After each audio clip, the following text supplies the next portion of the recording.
Match వస్తుందిరా, ఎట్టయినా చూడాలిరా ఈరోజు. 4 కొడితే బాగుంది. 4 కొట్టారా 4.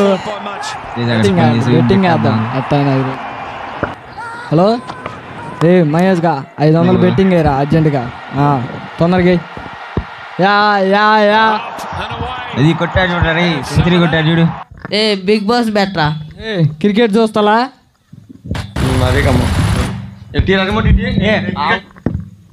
ఏ ఆపరా, క్రికెట్ చూస్తాలా? ఏ ఆపరా బాబు, క్రికెట్ చూస్తాలా? ఏ నువ్వు బిగ్ బాస్ బెట్రా. క్రికెట్ చూస్తాలా? వచ్చాడయ్యా క్రికెట్ పిచ్చాడు. వచ్చాడయ్యా బిగ్ బాస్ పిచ్చాడు. ఎప్పుడు క్రికెట్లు ఆడతా, బెట్టింగ్ పెట్టడం కాదు. ఎప్పుడు బిగ్ బాస్ చూడటం కాదురా.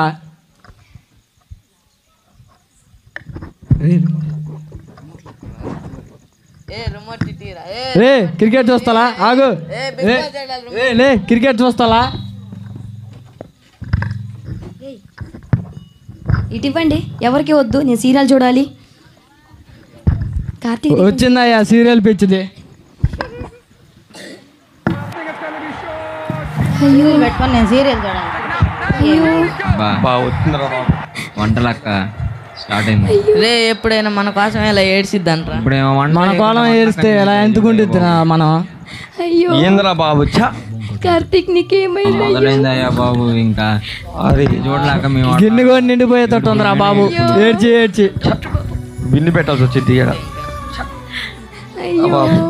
మనం ఏంట్రా అమ్మ ఏడుస్తుంది?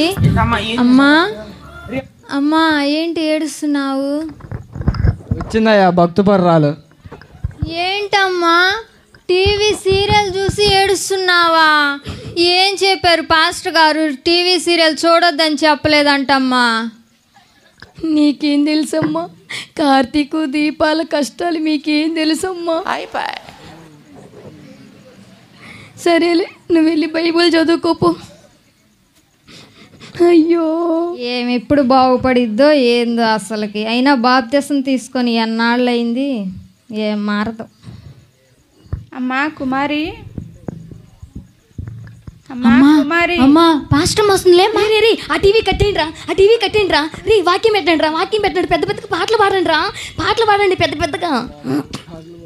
అమ్మా వందనాలమ్మా పాస్టర్ అమ్మ. వందనాలమ్మా. ఎవరు వచ్చింది? అమ్మ వందనాలమ్మా పాస్టర్ అమ్మ. పర్లేదండి, వందనాలు. ఒకసారి పలకరించి వెళ్దామని వచ్చాను. పోయిన వారం కూడా మీరు చర్చికి రాలేదు కదా, ఈ వారం అయినా సమయానికి రండి అమ్మా. మీరు కూడా తప్పకుండా వస్తామమ్మా. ఓకే, వందనాలండి. ఏమి యాక్టింగ్ చేసారురా, మీ యాక్టింగ్కి ఆస్కార్ అవార్డు ఇవ్వచ్చు. సరేలేరా, నువ్వు వెళ్ళు, ప్రార్థనకి టైం అవుతుంది కదా, పాస్టర్ గారు చెప్పారు కదా, మళ్ళీ వెళ్ళకపోతే బాగోదు. నువ్వు పోరా, నువ్వు పో. అమ్మా నేను చర్చికి వెళ్తున్నా, టీవీ సీరియల్స్ ఆపి చర్చికి రా. సరేలేరా. రే పదండ్రా, ఎందుకు వచ్చిన గోలా? మనం కూడా చర్చిలోకి వెళ్ళి కూర్చుందాం. లేదంటే పాస్టర్ గారుల్లా మన పేరుని అనౌన్స్ చేస్తారా మైక్లో. మనకెందుకు, రండ్రా పోయి అక్కడ కూర్చుందాం. అబ్బా ఈరోజే జడేసుకోవడం కుదరట్లేదే, ప్రేయర్కి టైం అవుతుంది. బైబిల్ ఎక్కడ పెట్టాను? బైబిల్ కనిపించట్లేదే. అమ్మా నా బైబిల్ ఎక్కడైనా చూసావా? ఎక్కడ పెట్టాను? లాస్ట్ సండే ప్రేయర్కి వచ్చి ఇక్కడే పెట్టానే. ఆ రోజు వెళ్ళొచ్చిన తర్వాత మళ్ళీ నేను బైబిల్ తీయలేదే. ఎక్కడుంది? అమ్మా ఉంది. అయ్యయ్యో బూజు పట్టిపోయింది, దుమ్ము దుమ్ముగా ఉంది. పాస్టమ్మ గారు కానీ ఇలా బైబిల్ చూస్తే నన్ను తెగ తిడతారే. అమ్మా బైబిల్ ఉంది, నేను ప్రేయర్కి వెళ్ళొస్తా. A few moments later. ప్రార్థన స్టార్ట్ చేసుకుందాం. ప్రార్థనతోటి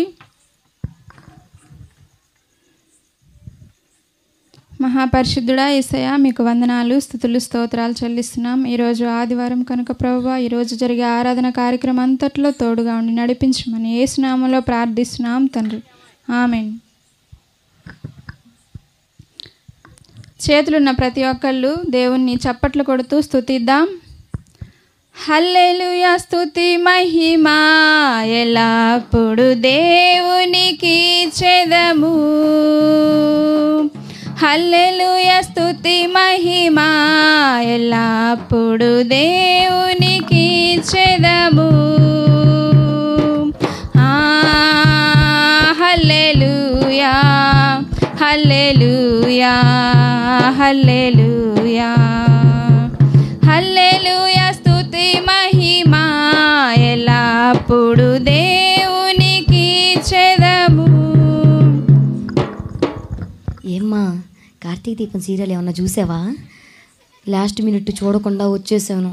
పాస్టమ్మ పిలిచిందని ఏమో వాళ్ళు ముందు తాగారో ఏమో ఆ సీన్ చూడకుండానే వచ్చేసాను. నువ్వేమన్నా చూసావా?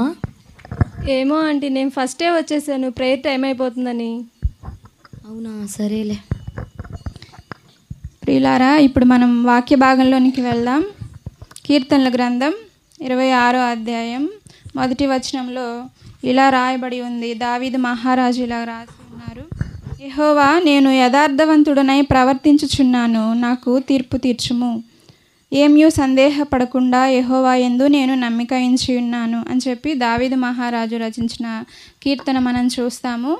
దీనిలో మనం చూడాల్సింది ఏంటంటే యథార్థత అనే విషయాన్ని. మరి యథార్థంగా మనం జీవిస్తున్నామా, వేషధారులాగా మనం జీవిస్తున్నామా అని చూద్దాం. మరి ముఖ్యంగా ఈ రోజుల్లో ప్రజలు ఎలా ఉన్నారంటే, ఆదివారం వస్తే చాలు మందిరానికి రావడము, మందిరంలో కూర్చొని పెద్ద భక్తిపరుల్లాగా, మరి నాకంటే ఇంకా భక్తిపరులు ఇంకెవరు లేరేమో అన్నట్టుగా ప్రవర్తిస్తారు. మందిరంలో ఒక్కరోజు మాత్రం అలా ప్రవర్తిస్తారు. మిగిలిన అన్ని రోజులు మాత్రం టీవీ సీరియల్స్ చూస్తూ, ఫోనుల్లో ఇన్స్టాగ్రామ్లు అని చెప్పేసి మరి వాళ్ళకి తోచిన గేమ్స్ ఆడుతూ ఫోనుల్లో వాళ్ళ టైం అంతా వేస్ట్ చేస్తూ వేషధారులాగా ఉంటున్నారనమాట.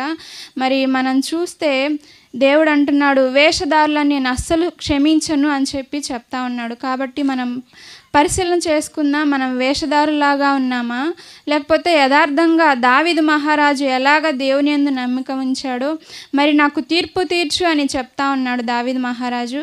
అలాగా మనం యథార్థవంతులంగా జీవిస్తే ఖచ్చితంగా మనం ఏం చేస్తామంటే దేవుని యందు నమ్మకం ఉంచినప్పుడు పరలోకానికి వెళ్ళే వారంగా ఉంటామన్నమాట. మరి పరిశీలన చేసుకుందాం, మన సమయాన్ని మనం మిగిలిన రోజులు ఎలా జీవిస్తున్నాము, ఆదివారం రోజు ఎలాగ జీవిస్తున్నాము, మిగిలిన రోజులు కూడా మనం విశ్వాసంలోనే దేవుని బిడ్డలుగానే జీవించాలని మీకు మనవి చేస్తూ ఉన్నాను. దేవుడి వాక్యాన్ని దీవించునుగాక.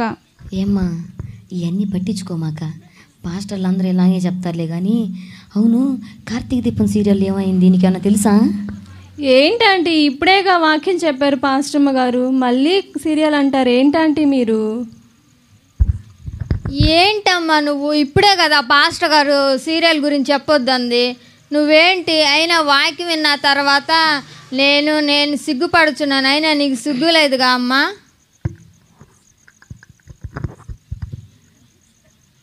నిజమే ఆంటీ, మనం బాప్తిసం తీయించుకొని చాలా సంవత్సరాలు అవుతున్నా మనం ఈ లోకానుసారంగానే జీవిస్తూ మనం లోకంలోనే పడిపోతున్నాం ఆంటీ.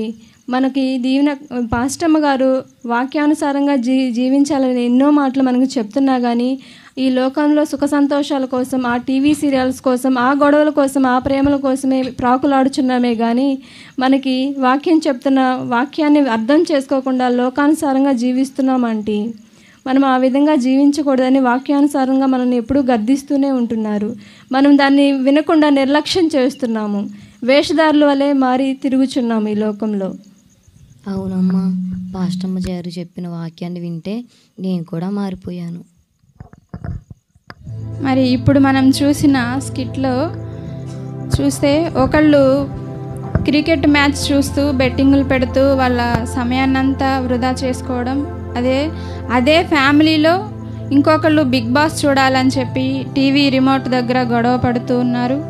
మరి సీరియల్ చూడాలని వాళ్ళ తల్లి ఎలాగా మరి అంటే అందరూ దేవుణ్ణి విడిచిపెట్టేసి వాళ్ళ ఇష్టానుసారమైన వెతుకుతూ వాళ్ళకి ఇష్టానుసారంగా జీవిస్తూ మరి దేవుని ప్రేమను విడిచిపెడుతూ ఉన్నారు. మరి దేవుడు ఏమని చెప్పాడంటే యథార్థంగా నా కోసం జీవించండి అని చెప్పాడు కదా. మరి ఈ స్కిట్లో మనం నేర్చుకున్న విషయం ఏంటి అంటే వేషధారులాగా మనం జీవిస్తున్నామేమో పరిశీలన చేసుకుందాం.